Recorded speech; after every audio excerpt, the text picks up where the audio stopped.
Uh, hello again.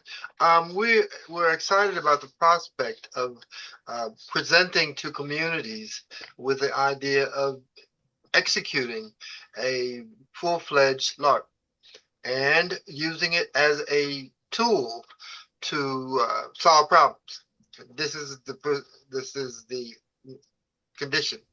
And so, if a client comes to us and wants to book a training.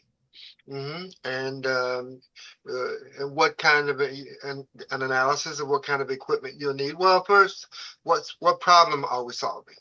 What problem are we solving? Let's look at a behavioral condition that transitioning the performance staff of how to really get down in the nuts and bolts issues of um, a proposal or solution. And so once we know that, then let's look at the tools we'll need to, of course, and point to point to point to point. And then we have to be fully aware of what our objectives are.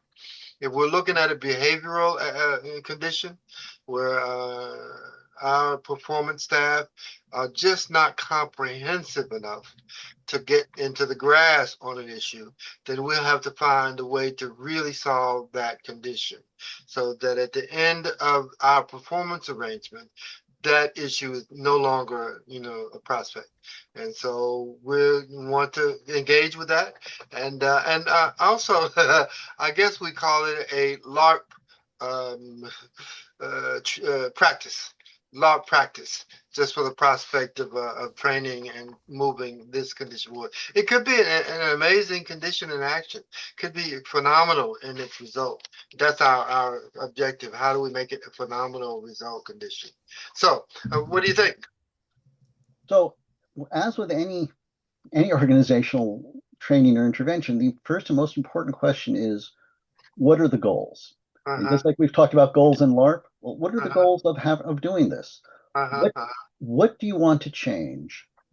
Why is it important? And critically, what will the world look like for you once that change occurs?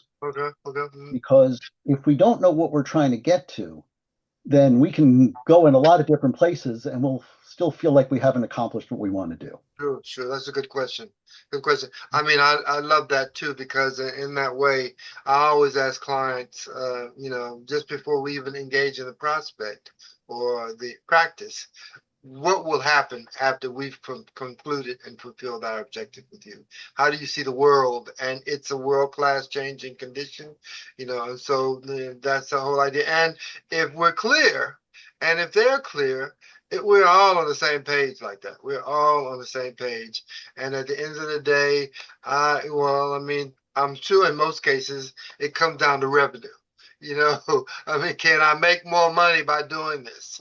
And when I do make more money, how will I practice and utilize those funds that way? End of story. Great question. Yeah. Even making more money, though, requires, well, what behavioral changes in your organization will occur that would lead to more money? You're saying you'll make a better product. Why will so we have to break it down to a certain extent to understand what it is we're trying to get out of this experience. I agree with you. I just want to make more money. Yeah. Well, a lot of MBAs will tell you, just lay off enough people and you'll do that. Yeah. Well, you make a good point, because at the end of the day, it's really not about the money. It's the behavior that changes. The behavior that changes will lead to probably more efficiency, solving the problem before it becomes a problem, and like that. So it's right on par. So in terms of creating a framework, now, will we need talent? Now, this is something that we never talked about, but you share with me. So will you need talent? No, you don't need to have any particular acting talent. All you need is the willingness to get up and be yourself with a mask on, and not even a literal mask. You're just wearing a name tag with a name of the character you're playing. So maybe you are the Russian ambassador, the great Bola Korncheks, who was a famous Assassin's Guild figure. But it doesn't matter. You get to be somebody else. And that's the only talent you need is what you did as a child playing make believe, only now to just a much more sophisticated level. Mm. Well, I mean, I asked that question regarding talent. I know it's not needed, but if we were to include talent, it creates a very curious environment. And, and it's Mhm. kind of like, okay, what would Tom Cruise do? I mean, Mhm. it's just a funny way to look at things. That's all. It's a unique way of evaluating. And in that regard, now, of course, yeah, I mean, bringing Tom Cruise in is going to blow the budget out the door, like that. So, but I mean, even if somebody, Kevin Bacon, what would Kevin Bacon do? I mean, so those are real synopsis. And then, and then if they're, and this is a very real, I mean, I don't know how you could patent this, Stephen, because at the end of the day, there's a structure and objective that needs to be involved. And it is Mhm. like writing a book. This is what I propose. These are the project models that I've incorporated. And now we're proceeding to, and it could be the regular modicum of what people do in order to create a better and more favorable environment. It's like, okay, you give away, let's just say, every customer. Let's look at this. This is very interesting. Let's look at, okay, most dentists that treat children, a dentist now, Mhm. that treat children always give candy out when they leave. Hopefully Yeah, sugar-free candy, but yeah, yes. well, hopefully it's sugar free, but they give candy out. Now, to what extent does that candy have impact on their children um, eating candy, using candy, wanting candy, or coming back as a customer? So these are just simple questions. But you, of course, you could impose more unique paradigm for these things, and more ways to invest and evaluate the end for Yeah, some. I think Elton hits on, do you need to incentivize the team in order to perform? So, the question first was, do you need to have acting skills? And then, just like the candy for the children, do you need to incentivize the team, or will they just perform? Well, again, what I would not do is just walk into a company and drop this on 40 people and say, you're Oh, doing no, no, this no. today. No, but when a company does this, what they should be doing is planning this as part of, say, an offsite, part of a team corporate training exercise where they're trying to build their company, trying to build connection across silos, trying to get people from different parts of the company working together. Because let's face it, life is busy. Corporate life is very Yeah. busy. And it's very easy for silos to form even without any particular desire. Silos are just our normal human behavior. We group with the people we work with all the time. And it's just natural for us to do that. So if the company is planning an offsite, well, that's often the only incentive you need because you've just told everybody who's coming to it, hey, you get to spend 3 days or 5 days, wherever, at this resort. And here's one of the activities we're doing while we're here, along with hopefully good dinners and things like that. So people already are incentivized. It's a change from their normal routine. It's a fun activity. And at the end of it, we debrief it. And the debrief is really a very, very critical part of this because how we interpret what we did and the meaning we make of our experience is as important as the experience. Sometimes it's more important than the experience. You know, Here's an evaluation that I find very curious. Okay, now I don't know if you're familiar with the UK culture. Now, UK has a very unique dimension of culture, just like maybe it's a curiosity, as mhm, the same exists in America. Americans are very curious about the English residents. But at the mhm, end of the day, the UK seems so curious about the American business environment to the tune of how do we create more English businesses that cooperate and operate like American businesses. The paradigm, the environment, that's a model that can be reproduced. It can mhm. be facilitated, and there could be a facilitated charge for. So okay, I need to make my customer service team more efficient. I need to make my culture more supplier demanding. And we could all learn from the, cultures in Asia, where their service agenda is just profound. It's just that even in a hotel in Asia, people spend so much time, trying to cater to your every need, even before you have a need for it. So that's a good question. So how does LARP work with a cross-culture team? So if the team is like completely different, from Britain, and then you have Americans, and then you have people from Asia, so they're completely different backgrounds. Does LARP work with a team that's cross-culture? Yeah, LARP works because fundamentally what's going to happen is this very diverse group of people are going to interact together in a short but intense experience. Intensity beats frequency is the key sort of thing here. You can put everyone into a building and have them walk into an office every day for a year and get very little progress. But you put them in an intense experience where they're all working together. And yeah, you'll see cultural variations. You'll see different ways people approach problem solving, but they'll also start to learn each other's styles. They'll start to learn how each one sees the world. And from that synthesis, we start to get a much stronger team than if we had just kind of let them stumble along on their own. Yeah. Ultimately, the thing we have to keep in mind is LARP works because people are people. And no matter what culture we come from, biologically, we're basically all the same. And we see the world. We all have brains that interpret information in certain ways. And, there's some range of variation here. But anyone who's too far outside the range isn't going to be at one of these companies that we're talking to. That's true. We talk about this all the time, about this one. All right, so let's end this session. Let's go with Joe and Andy. What are the pros and cons of using LARP in a training to help a corporation? Great map, Joe. That's a lovely map. I like that map. It's a beautiful map. Yeah. Oh, man. It's really great. All right, so let's go with Joe first. Yes. What are the pros and cons of LARP? One of the biggest pros is how experiential it is, and if it's well facilitated and coached by a person who knows what they're doing with how to do it as a form of leadership development, it can be a form of learning that's not just experiential, but is more than just up here in your head.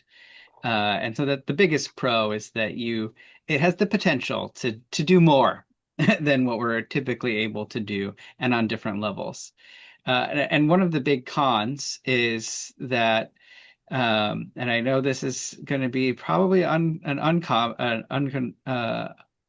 know, I get resistance to this, but it takes time and energy and resources. And the research is clear that this kind of leadership development is more than worth it. But the problem is people have a hard time committing to anything more than a 30-minute workshop where they just sit and listen to a PowerPoint or a webinar that they half listen to. And then they're upset that they're not getting much out of that. And I tell them, well, what did you expect? But I would say that the more you put into it, the more you get out of it is certainly true of this.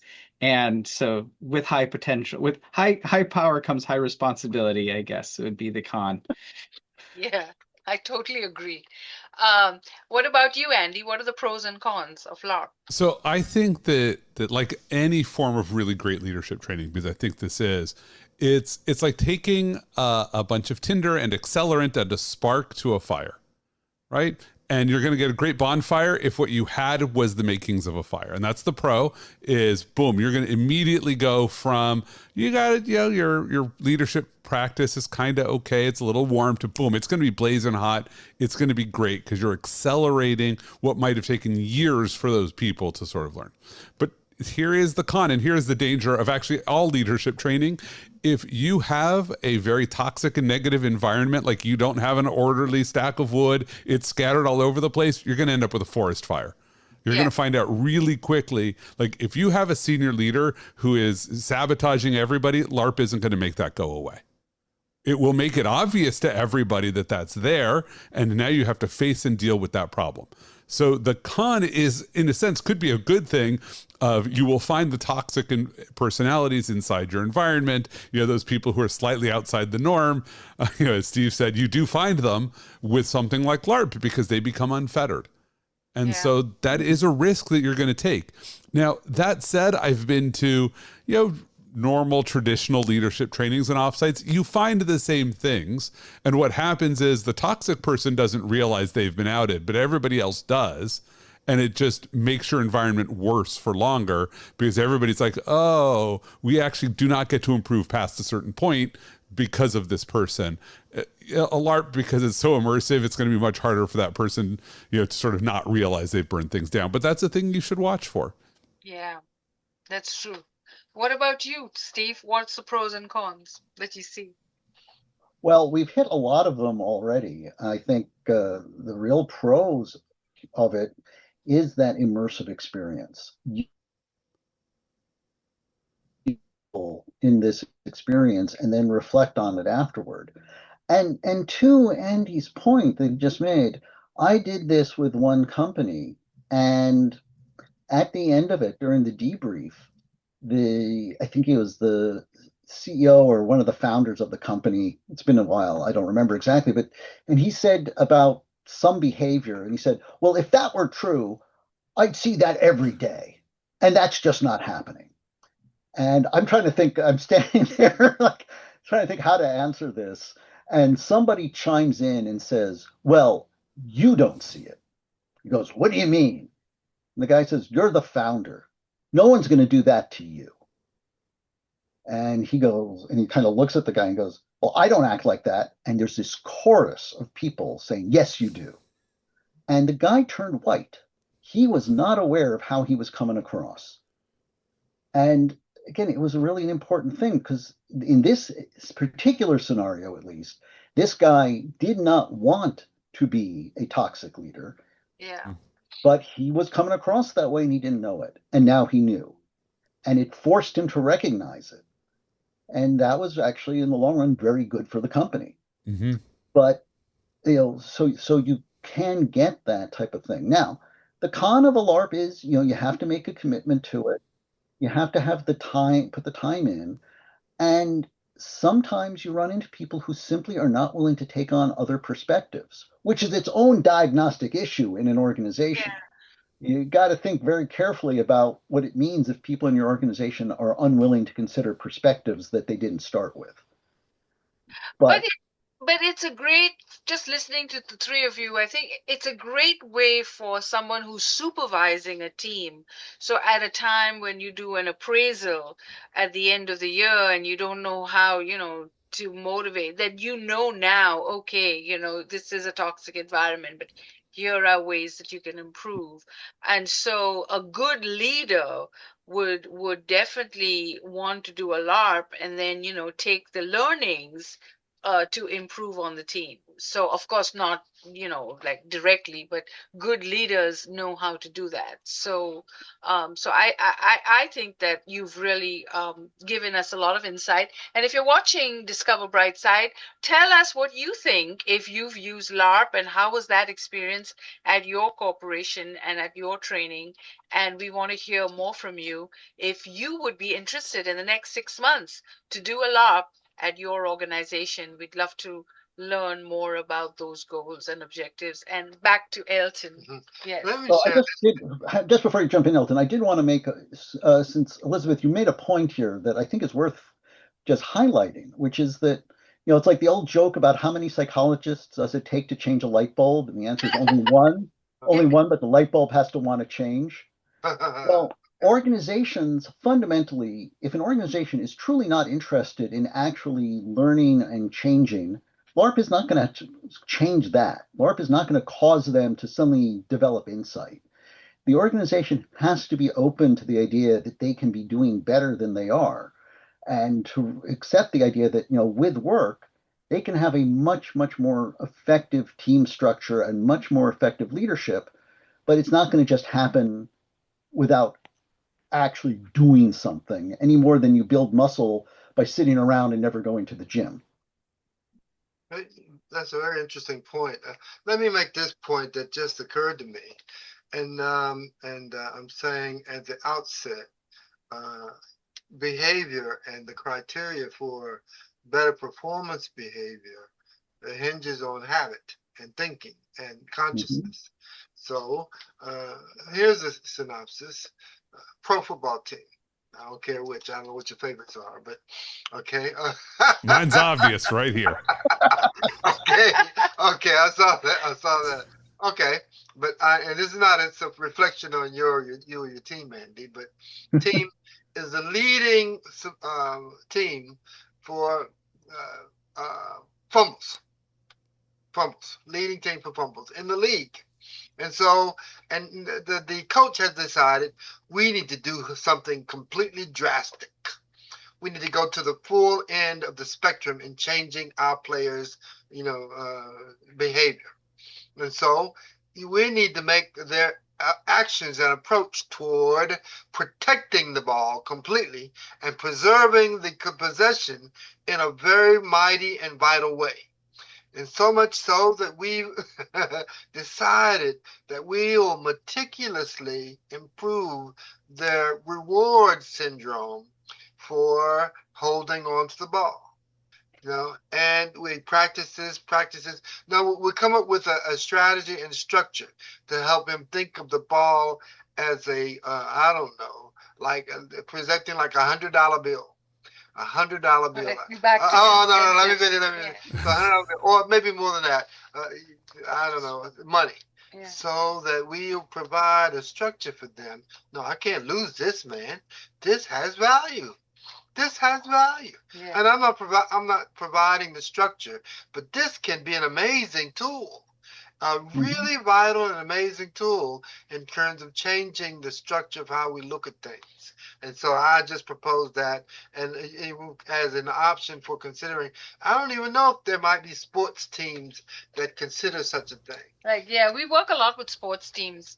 So that is a good question, Elton. Would LARP work for a sports team? We need to talk to them and see. Yeah, reach out.